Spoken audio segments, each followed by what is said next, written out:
Warm Sunshine in the Rain, Part 5, The Melody of Friendship.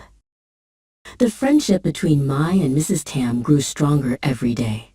Almost every afternoon, Mai would visit her. The little girl loved listening to Mrs. Tam's stories about the old days, and Mrs. Tam's heart was warmed by Mai's cheerful laughter and Nang's playful antics in her otherwise quiet house. While Mai and Mrs. Tam were talking, Nang, with his usual curiosity, went exploring.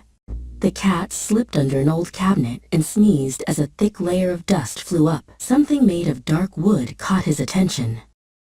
Meow! Nang let out a soft cry. Mai heard him and bent down to look. Mrs. Tam, I think there's a box under here.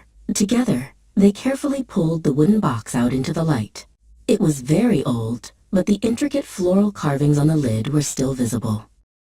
Oh, my husband's music box, Mrs. Tam exclaimed, her voice filled with emotion. She explained it was their wedding anniversary gift. She tried to turn the wind-up key on the side, but it was stuck fast. The familiar melody was now silent. A shadow of sadness crossed her face. Mai took the box and examined it carefully.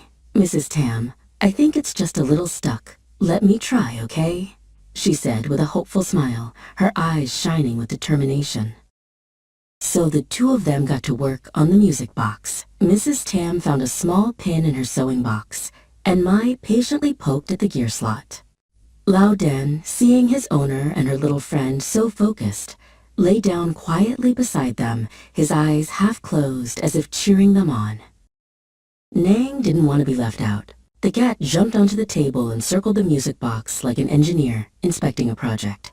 Occasionally, he would let out a meow, as if offering advice. Nang's presence made the atmosphere much less tense.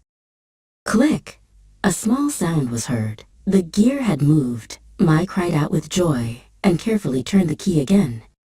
The first few hesitant notes tinkled out, clear and sweet like silver bells. The familiar melody filled the room. Mrs. Tam closed her eyes and smiled gently, happy tears rolling down her cheeks. Memories of her dear husband and their wonderful days together came flooding back with the music. The music continued to play. It was no longer just a melody of memory, but now also a melody of friendship. Mai, Mrs. Tam, Nang, and Lao Den had not only fixed a music box together, but they had also nurtured a beautiful, simple, and warm friendship, like sunshine after the rain.